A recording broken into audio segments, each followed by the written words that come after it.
Qual é a melhor maneira de encurtar a distância entre o Rio Grande do Sul e a Paraíba? Segundo Humberto Gessinger e Chico César, é através da música. Paraibá é a mais nova parceria desses dois grandes artistas. E esse é mais um episódio do Qual é o Lugar da Música?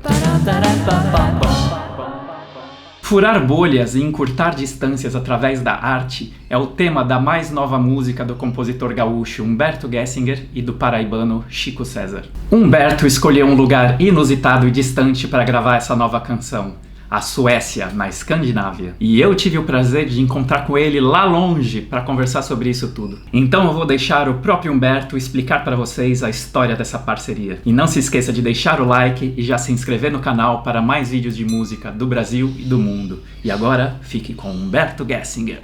Eu vi um post seu sobre essa música nova Paraibá e você falando da força da arte para furar bolhas e encurtar distâncias. E eu achei que tem tudo a ver com o que eu me interessa aqui no canal. Tudo a ver. E ela vem de uma parceria inusitada. Você pode falar um pouco dessa parceria sim. E da composição dessa música? Tem tudo a ver, é isso mesmo. Bom, eu sou fã do Chico César, acho que ele é assim o passo seguinte de uma lineagem que é a linha mais rica da MPB, entendeu? Acho que ele é foda, o Chico é foda. E musicalmente, com a maneira como ele se coloca, eu acho maravilhosa. E vou começar do início também. Uma vez eu peguei um voo, aquele voo de músico, domingo de manhã, que o músico fica dormindo e caindo baba dele, assim, depois de 3 shows, né? E eu tava na janela 1F lá, o Chico na janela 1A lá. E eu sou muito ruim de traquejo social, eu nunca sei se eu devo falar com as pessoas, porque eu penso assim, pô, se 2 professores se encontram no avião, ninguém, eu sou professor, será que se 2 músicos... E músicos, geralmente, cada um vive no seu mundo, ainda mais domingo de manhã, assim, né? E eu também... às vezes eu vejo que entram músicos bem famosos, assim, de sertanejo no avião, eu não conheço, eu fico meio constrangido, às vezes eu sempre, quem é? Não, isso aí é BBB. Aí eu entrei no avião, tava o Chico ali, oi, tal, e sentei no meu canto e a gente viajou no seu canto, assim, o trecho inteiro, né? Aí quando posou, eu me levantei para pegar a bagagem, levantou e disse, não, agora é demais, né? Eu falei, pô, Chico, eu sou teu fã. Aí ele me deu um abraço, cantou uma frase até gigante, eu disse, porra, perdemos o voo inteiro, né?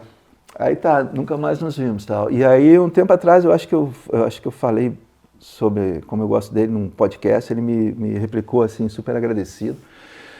E era época de Natal, então nós dois, eu acho que estávamos numa vibe, sabe, música, vamos ter 2 fins de semana sem show, assim, uma vibe emocional.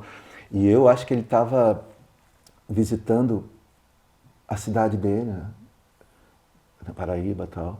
E eu me lembro que estava indo visitar uma professora dele, né, pela qual ele tem muito afeto até hoje. Tal. E a minha mãe já está assim, senil, tal, eu estava indo visitar ela todo dia, eu estava meio assim, pô, vou ter um tempo para ficar com ela, né? E a gente estava na mesma vibe, assim, e eu sei que ele me mandou uns versos, e eu acho que ele abriu uma porta. E eu mandei esses versos de Paraibá para ele, né? E aí, eu sabia que era bem escritinha, assim, as minhas músicas eu sou caprichoso, assim, às vezes não tem nada de especial, mas eu sou caprichoso, eu sei que dá pra fazer música assim em cima dos versos, né, aquela coisa de mandar uma coisa meio fluxo de consciência. Porra, mas ele mandou uma coisa maravilhosa, tipo, meia hora depois, assim. E é que nem eu tava te falando sobre ouvir a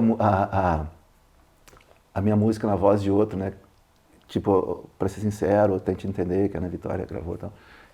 Tu ouve de uma maneira diferente. Achei tão lindo, assim, e, enfim, pintou assim, naquele fim de ano, e eu disse, o que eu vou fazer com essa música? Aí eu já vinha de vários turnês de disco novo, assim, e ia completar 25 ou 20 anos da gravação do Acústico MTV, eu disse, mas não estou afim de cair nesse aniversário, a turnê do disco tal, já passei dessa fase, assim, nos primeiros 30 anos tu acha legal, depois tu começa a...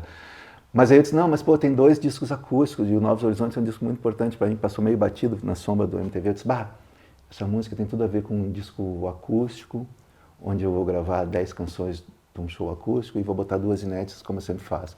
E já comecei a pensar a música como isso, né, como uma música acústica, e eu disse, cara, eu vou gravar na Suécia, porque a vez que eu gravei aqui, em fevereiro 13, eu gravei assim, violão e voz no mesmo take, eles têm um microfone aqui que Eu não sei, eu não sou audiófilo, não conheço chonga nenhuma, mas o cara me falou, não, esse microfone, eu não sei o que, tu não conhece, não. Ah, tá na capa do disco do Frank Sinatra, eu não conheço. Tá na capa do... Eu sei que é um, cara, quem for de áudio, eu até tuitei, assim, é um microfone da antiga, assim, e captei. Ou seja, um microfone só captando violão e voz, o que te deixa bem comprometido, mas assim, mas é tipo, aquilo é uma afirmação de velho. Estamos no mundo digital, eu sei, não tem nada contra. A maior parte da música que eu ouço é multitrack, é o parede de som, eu sou fãzaço do Kraftwerk, mas eu vou gravar o som dessa sala, acústico, né? E assim eu gravei o 13, e achei que Paraíba fosse a mesma, legal fazer uma coisa, gravar aqui. Aí acabei conhecendo, como todo mundo que eu conheço é pelo Instagram, o Rubem Farias, tem uma super história, mas eu conheço quase ninguém. Enfim, vi que o Rubem tocava aqui, eu disse, pá, vou convidar ele. E a música fala sobre romper bolhas, furar bolha, e para mim tocar com o Rubem é um pouco furar bolha, assim, porque ele é um músico de jazz, aqueles assim, Fórmula 1, assim, né, tal. E não é bem o meu universo. E eu acho tão legal, tem trabalhos de músicos populares, assim, quando cola alguém, que o mundo jazz é tão bonito, assim. Lou Reed tocando com o Fernando Saunders no baixo, aqueles 2 discos, baixo fretless, o Saunders vinha de tocar com o McLaughlin, e o Lou Reed é tosco pra caramba, né, mais lindo, assim. E Johnny Mitchell com o Jaco Pastorius, Pés Metheny, Sting com a turma do jazz. Vocês fizeram isso no filmes de guerra com o Wagner Tiso, sim, de certa forma? Não, exato. E era coisa... Paulo Moura. Sim, o Wagner mais do lado clássico, assim, aquelas acústicas, mas exatamente, e era um furar a bolha, assim. Ali já era o fim do momento daquela formação, assim, que a coisa aquilo era uma bolha mesmo, assim. E ali, isso acho que era meio manifestação disso. Né? Os dois únicos Leaks and Mouse botando os nomes na frente, e o filme era um pouco uma manifestação disso. E aí, mas enfim, voltando a Paribá, entrei quando eu falei com o Rubem, a gente marcou de gravar aqui. E aí eu fiquei meio assim, cara, porque eu digo, essa coisa da Paraíba é super presente no trabalho do Chico, né? Será que não estou sendo meio invasivo, assim, né, de usar isso, usar no nome da música, esse trocadilho com bar, assim? Será que... Mas ele achou super na boa, ele gostou, assim. Porque eu me lembro quando eu comecei, eu ficava meio ciúmes. Em todo lugar que eu ia, as matérias eram rock chimarrão, rock bombacha. Eu disse, será que ninguém ouve a minha música? Será que ficam prestando, sabe? E eu disse, será que está ficando meio assim, hino, né? Mas não, o Chico me acalmou e eu acho que ela é muito necessária agora, porque tem certos assuntos que eu achava que, não precisa mais falar sobre isso. Por exemplo, a maneira como fala fascismo em Telefone de Poder, eu disse, cara, isso aqui já foi, né? Eu até na época eu queria cantar fascismo com X, porque meus tios falavam fascismo, eu fazia essa brincadeira. Mas é inacreditável, tudo isso voltou, né? E a coisa parece tão óbvia, assim, de que das riquezas regionais do Brasil, parece tão óbvio, porque eu fui criado musicalmente muito pela música nordestina. A baiana nem se fala, né? A baiana é o nosso chão. Mas assim, tipo, Fagner, Zé Ramalho, Belchior, mas assim, eu acho que estou sentindo necessidade de falar sobre isso, não de uma maneira panfletária, porque eu acho que a música, às vezes, é gol contra de ser muito direto sobre essas coisas, assim, na canção, sabe? Porque tu fica meio um jogador de futebol querendo jogar basquete é com as mãos, sabe? O nosso lance tem uma visão subjetiva das coisas. E eu sou assim, por exemplo, cara, eu fico meio de saco cheio de ver gente, assim, sem expertise nenhuma falar sobre alguns assuntos, né? E hoje em dia, para tu entrar todo mundo entra em bate-boca, assim, na internet, sem conhecimento nenhum, porque os caras, na verdade, ninguém quer discutir, ninguém está acompanhando, as pessoas, está todo mundo muito politizado, ninguém está politizado, cara. As pessoas estão todas com medo, querendo defender seu metro quadrado e usam a política como uma maneira de expressar esse pânico, entendeu? Mas assim, sobre Paraíba, isso. Eu acho importante falar um pouco mais especialmente sobre essa coisa, né, de preconceito de algumas regiões do Brasil contra outras. Assim, que para mim, assim, eu fico, como assim, velho? Como assim? Mas é meio assim, isso é o lado racional, assim, né, que eu estou pensando para dar uma entrevista, assim, e falar para as pessoas entenderem. Mas o meu coração diz assim, cara, fiz uma música com o Chico César, tocando com o Rubem Farias no estúdio Atlantis. Cara, que benção, né, velho? E um cara assim, se tu entrasse no meu colégio quando eu tinha 12 anos e dissesse assim, velho, tem 40 crianças aqui, qual dessas tu acha que vai ser músico, ou vai ter uma vida, assim, pública? Eu seria o último que tu escolheria, assim. Então, às vezes eu olho assim, caraca. Mas é uma sensação do bem, assim, confortável. Às vezes eu senti isso no tempo de mais exposição, assim, mas de uma maneira negativa. Eu olhava em alguns lugares que eu estava, olhava, caraca, o que eu estou fazendo aqui, cantando essa frase aqui? Mas enfim, anos 80, tudo era meio excessivo. Mas quando o Chico te mandou os primeiros versos ali, entraram nessa música Não, ou era coisa diferente? ele mandou versos de outra coisa que vão virar uma música daqui pra frente. Sim. Mas os versos dele eram mais agradecendo a minha manifestação num podcast a respeito dele, entendeu? Então eram gestos que falavam de generosidade, assim. E como era a meu respeito, eu achei meio... Caraca, não, né? Não me senti muito assim, achei que não era a hora de fazer a primeira música. Aí eu escrevi as letras completas de Paraíba, e ele fez a letra completa. Porque eu gosto de fazer isso, cara. Eu já tive experiências de gente me convidar para compor. Vamos sentar ali e fazer música. Cara, porque quando tu me vê compondo, cara, acho que só a Adriane sabe mais ou menos como acontece. Cara, eu fico caminhando pela sala, eu escrevo 40 páginas num dia, fico 40 dias sem escrever nada, é muita temporal, abro a geladeira 400 vezes por dia e nunca é que nem aparece no filme, assim, cara, o cara pega, abre um caderno com uma pena, escreve uma letra linda, assim, iniciou. Nunca é assim, super aleatório. Então, essa coisa eu já falei que eu tenho um pouco de traquejo social, assim, se for, vamos sentar junto, rolar som.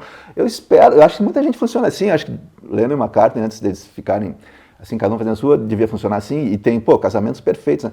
Mas eu gosto de fazer letra ou música na minha, assim, porque, cara, eu já acho que tem um risco na parceria que tu fica com medo de cometer erro, entendeu, cara? Eu acho que 90% do meu repertório, se eu fosse uma parceria, eu não falaria o que eu falei, assim, do ponto de vista tão pessoal, sabe? Então, periga ficar uma coisa certinha, mas meio, se tu faz, cada um dá um verso, não sei o quê, e tu nunca sabe, se alguém te dá uma frase, tu nunca sabe de onde o cara veio para chegar nessa frase, para onde ele está querendo ir, né? Então eu gosto de compor assim, eu faço música, às vezes letra, às vezes, eu tenho mais flexibilidade com a letra, então eu sou mais generoso com a música. Quando a música vem, eu paro tudo, não, tudo bem, senta aí, fala com o que tu está querendo na vida. E a letra eu trato mal pra caramba, vem os versos, eu nem anoto, não, se for bom, vai pintar de novo. Porque eu acho que eu tenho mais manejo, assim, de fazer o lado palavras cruzadas da composição, que tem um lado que é meio de marcenaria, que eu acho super bonito também, sabe? Aquela coisa de, velho, se tu quer que a sílaba tônica não seja numa nota importante, tudo bem, mas é uma opção tua, entendeu? Não é uma coisa assim. E eu gosto mais disso do que da ideia. As ideias às vezes me deixam, puta merda, tive uma ideia. Parece que eu tenho uma obrigação E é engraçado porque cada vez mais, assim, essa coisa da ideia, que se quiser chamar pomposamente de propriedade intelectual, está dançando, né? Tem um monte de frases que eu sei que eu fui o primeiro a falar, eu tenho certeza. Tipo, cara, não tem como. Mas como são jogados no dia a dia, tu já não sabe se... Sabe? E eu fico meio assim, porque o lado da ideia mesmo tá perdendo, né? Sem querer cair no clichê de tudo é clickbait hoje. Tudo é clickbait hoje, mas sempre foi. Às vezes o clickbait não era voltado ao público, era voltado a quem detinha os meios de produção musical. Às vezes o clickbait era voltado a dois críticos que decidiam que uma cidade ia ouvir. Mas era clickbait igual, entendeu? Mas era mais pessoal. Mas assim, o que muda com a tecnologia é esse lado, assim. Então eu já sei que... Agora a questão é a seguinte, cara. Tu quer parecer uma pessoa muito velha, é fácil, é só querer parecer jovem, entendeu, cara? Então eu não mudo a ideia, eu vejo, para mim a música é uma coisa que tem início, meio e fim, tem um monte de refrão, eu não uso a mesma palavra, o que é marketing zero, né? Pô, repete, mas eu sempre faço uma variação, porque para mim a música é como se fosse um filme, com início, meio e fim, né? E eu sei que ninguém ouve música assim, a música hoje em dia é uma música circular, é que nem um metrô, né? Ele não tem eu vou do início até o fim da linha, não, fica circulando, aí tu pega um trecho do metrô, e a música é assim, feita por fragmentos, eu gosto de ouvir muito música assim e tal, mas eu sei que a minha maneira de pensar a música é essa, como a minha maneira de agrupar a música, ela é a do LP, cara, eu fui criado ouvindo disco conceitual, Relier, do Yes, Pink Floyd, um disco início, meio e fim, eu vou pensar assim, quer dizer, tudo bem, eu sei que, pelo fato de eu ser artista, eu recebo um monte de dicas do Spotify, eu acho, para mim é uma página de humor, assim, não, tem 15 segundos, tem que acontecer uma coisa, cara, muito obrigado.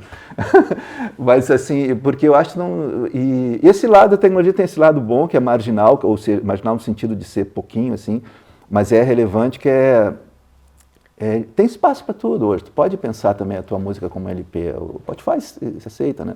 No início eu fiquei meio indignado quando pintou, não era Spotify, era... Qual era o nome daquela maquininha de ouvir música que o Steve Jobs botou na mão? O iPod. iPod. Né? Eu, botei lá meus discos todos. Imagina teu sonho, né? Um Walkman que não, quando a bateria vai ficando fraca, não começa a tocar mais lento. Aí, cara, e aí aqueles discos conceituais que as músicas eram ligadas, ele dava um gapzinho, cara. Eu disse, pô, eu sou burro, né? Eu sou ignorante, vou ler o manual. Não, aquele gapzinho, a indústria assumiu por, sei lá, por coisas legais, que acabou a música, dá um pulo. Eu disse, pô, mas velho, por que não avisaram o Roger Waters em 72? Voltando à música, você falou que você escreveu a poesia inteira e o Chico escreveu a música inteira, é isso? Isso. E de que forma você acha que a arte ou a música tem esse poder realmente de encurtar as distâncias?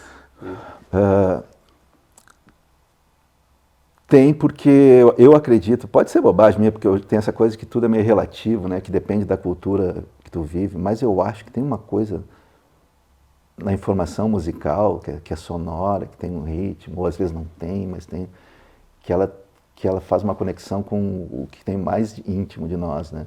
Então acho que por si só já tem, né? Mais do que o audiovisual, assim. O audiovisual está dominando tudo porque, enfim, mas assim, se for pensar, me emocionei com um filme, claro, velho, tu ficou 2 horas sentado no escuro com uma tela desse tamanho e uma trilha sonora.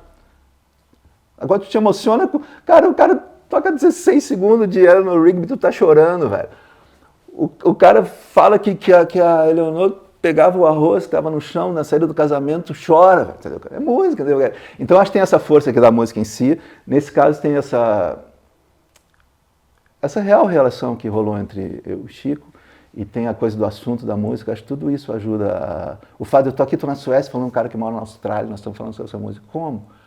A gente já está falando, se fosse outra coisa, assim, se fosse um livro, a gente estaria falando objetivamente, né? Eu tive essa experiência assim, do mundo dos livros, é incrível, assim, que as pessoas têm muito carinho com o livro no Brasil, assim, talvez por ser um livro de um país de letrados, assim. Eu vejo na fila dos autógrafos, as pessoas, o CD era um objeto mais frágil, mas as pessoas carregam os livros assim, né? Mas o livro também tem uma coisa meio racional, assim, eu vejo entrevistas, mesmo se tu escreve ficção, os caras vão dar uma entrevista, eles sempre querem de um escritor uma visão de mundo, uma coisa racional, assim, como se todo mundo tivesse escrito a Bíblia, ou um atlas, ou um mapa de cidade, né? E com a música eu acho que não é tão esse lado do cérebro racional que cativa as pessoas, tem a coisa emocional que joga junto, né? Então eu acho que tudo isso transcende tempo e espaço, né? Cara, eu vou aqui, passo horas aqui ouvindo música que o Bach compôs quando, cara. E tá, tudo bem, o cara não é nem fora da curva, ele é fora do papel onde a curva está escrita, né? Mas, cara, é uma música de outro tempo, feita para servir para um serviço, né, da igreja, e é sem swing, mas a gente ouve, não é só coisa corporal, assim, tem uma coisa da música que a gente, principalmente quem trabalha com música, tem dificuldade de descrever. Quem não trabalha é fácil, assim. Tu analisa parabéns a você, não, porque a frase vai para cima, vai para baixo, tem esse número no acorde, não sei o quê. Mas quem trabalha com música, assim, e tem a experiência de, cara, são 2:30 da tarde, essa música existe, porque eu fiz. À 1:30 não existia essa música, que coisa estranha, entendeu? Tem uma coisa que tu saca ali, e é difícil de falar assim, mas tu saca, tocando instrumento, saca que tem essa capacidade de comunicar para além das palavras, e eu acho que é isso, esse é o segredo. E essa história de furar bolha, você falou que só de tocar com o Rubem já foi furar bolha. E como que foi a gravação, então? Você teve que dar alguma dica ali, alguma Ensinei ideia? Paga. Não, foi rápido? Como é que foi? Cara, é foda porque assim, eu nunca tinha sentado com ele, com calma, né? Ele tá numa corrida do cão, então assim, os primeiros primeiros encontros são meio ansiosos, tu tenta explicar mais ou menos o que tu faz, né? Eu conto uma história que é meio significativa disso. Eu toco guitarra, baixo, assim, mas assim, nunca estudei, eu tocava guitarra, o Pete saiu, eu achava um saco, o negócio, para de cantar, tem que solar, pô. Aí passei pro baixo, não sabia nada. Primeiro eu comprei um Rickenbacker, peguei o Rickenbacker do Pete, li a respeito, na época estava em moda corda flat, botei umas cordas flat, primeiro show, cara, graças a Deus ninguém gravou, deve ser a pior 2 horas de música da história do universo. Baixo Rickenbacker, depois eu descobri que estava completamente bugado o captador, mas havia chong nenhuma com corda flat, não se via nada. Mas a maneira como eu toco é meio específica, assim, é meio que... Acho que era o Anthony Jackson dizia que ele não tocava baixo, tocava guitarra baixa, né? Tipo, então eu tenho minhas peculiaridades aí. E isso que eu falo, assim, o primeiro encontro com o Rubem era meio assim, que a gente estava cada um tentando informar qual é eu pelo menos, assim, não, a minha parada é essa, né? Porque, pô, vou gravar minhas músicas, eu não sei nem qual é o nome do acorde, o cara vai tocar com o mic externo semana que vem, né? Mas assim, porra, o cara tem o talento natural, aquela coisa que a gente tava falando, não se discute, né, velho? Tipo, e são as pessoas mais generosas, cara. Quanto mais habilidade, mais possibilidade técnica, mais inovação, tu dá um palpite, o cara não fica pensando assim, não tem ideia minha, ideia tua, vai atrás. E a gente gravou assim, gravamos baixo acústico, violão. Aí a gente fez tocando junto, eu não fiz a voz porque o Chico vai participar. E o certo seria o quê? Eu combinar com o Chico que parte ele ia cantar, aí na hora eu não cantaria. Mas eu achei assim, cara, não, é o certo, mas o certo às vezes não é certo, né? Eu vou mandar pro Chico toda a letra, algumas back vocais que eu faria, e vou deixar ele escolher o que ele achar que seja legal, baseado na gravação, não num papel escrito, entendeu, cara? E aí, então, por conta de eu não saber exatamente que parte o Chico vai cantar ainda, não dava para eu cantar junto, então a gente tocou só dois, assim, com uma voz guia, depois eu botei a voz, e ficou lindo. E tinha uma coisa nessa música que tem um instrumento que liga sul, nordeste, acho que o Brasil inteiro, talvez, que é o acordeão, talvez seja o instrumento que mais liga, né? E eu toco um cara, porra, genial, Paulinho Goulart, foda. E aí eu disse, de repente, em vez de ficar nessa onda minimalista, botar um acordeão aqui que faça essa liga do Dominguinhos pro acordeão gaúcho do Luiz Carlos Borges, pô, seria perfeito. Aí eu fiquei lucubrando, falei até com o Paulinho. Mas depois, ontem no estúdio, eu disse, não, cara, vamos deixar ela minimalista, porque eu tive uma experiência também, tem uma música que eu gosto muito no Não Vejo a Hora, são duas canções, Estranho Fetiche e Fetiche Estranho, que falam sobre as coisas como o passado às vezes vira um fetiche, da passagem do tempo. E a segunda parte dela cita um monte de artistas, assim, cita Elise, cita Belchior, cita Led Zeppelin, cita Pink Floyd. E aí a gente passou um monte de trabalho, assim, quando citava Beatles eu dou aquele acorde de Hard Day's Night, né? Que é aquele acorde, né? E o Paulinho teve um trabalho do Cão, quando aí na hora da Elisa ele faz uma citação, uma coisa assim, um compasso, e do Led Zeppelin a gente encaixou uma coisinha, mas assim, só nós dois ouvindo entenderíamos isso, né? As várias citações. Mas então foi um exercício super bom, a gente fez, e depois estava falando com eles, olha, velho, ninguém vai entender isso, ninguém vai ler isso como... Mas valeu a experiência, vai legal, né? Mas o tempo passou, e eu comecei a ouvir aquela canção, eu disse, não, tudo bem, ninguém vai entender, mas será que ficou bom, assim, tipo, por si só, sem explicação, entendeu, cara? Porque aí eu não consigo dizer, eu perdi essa capacidade. É que nem falar sobre, quando tu faz uma música, tu nunca sabe se é boa ou não, né? Eu imagino que até quando fez ela no Rigby, eu acho que o Paul McCartney ficou pensando, será que não, clichê, tipo assim, é impossível de saber, cara, a coisa não existia, é como se um átomo viesse do nada, ou eu sou um novo átomo, uma tabela periódica, porra, onde é que eu vou te botar, né? Então, aí eu desisti de colocar esse acordeão para fazer a ligação do sul do nordeste, acho que a música ficou assim, o Rubem veio, acho que aquele preset de o baixo vai ficar no lugar do baixo, eu disse, não, cara, eu sou baixista, o baixo vai ficar alto pra caramba, e tipo assim, dei um pouco de espaço para ele, eu acho legal, cada vez mais eu tenho gostado de ouvir assim, poucos instrumentos e ouvir de perto, porque a música é que nem um quadro, né, tem uma distância para se ver o quadro, né, tem uns quadros que são para ser visto 30 centímetros, tem uns quadros, depois, claro, tu cria racionalizações, não, eu quero ver esse quadro a 2 milímetros, porque eu quero ver como o cara usou o pincel. Já é uma visão técnica, mas tem uma distância que é mais ou menos a distância, o sweet point para ver um quadro, né? E o lance de mixagem é isso também, né? E às vezes as pessoas acham que eu... Mas eu tenho cada vez gostado mais de ouvir coisas simples, assim, minimalista. Eu estava falando, o Rubem tem uns projetos bem legais agora, com pouca instrumentação, acho bem legal. Principalmente para o jazz, assim, que já é uma coisa tão sofisticada e corre o risco de ficar descolado, de ficar muito técnico. Mas quando põe um cara assim, porra, tu solta o Diamandu sozinho, velho, é bom para todo mundo, não precisa ler manual, entendeu? É bom assim. E, enfim, foi uma gravação muito legal, porque eu acho que tá... E também, como eu falei antes, assim, eu não esquento a cabeça em fazer a versão final e deixar tudo mastigadinho, entendeu, cara? Espero que você tenha gostado dessa história, e caso não tenha escutado a música Paraibá ainda, ela já está disponível em todas as plataformas. E me deixa aí nos comentários também, você concorda que a arte é a melhor maneira de furar bolhas e encurtar distâncias? Se você gostou desse vídeo, você pode assistir a entrevista completa com Humberto nesse link aqui. E mais uma vez, não se esqueça de deixar o like e se inscrever no canal para mais vídeos de música do Brasil e do mundo.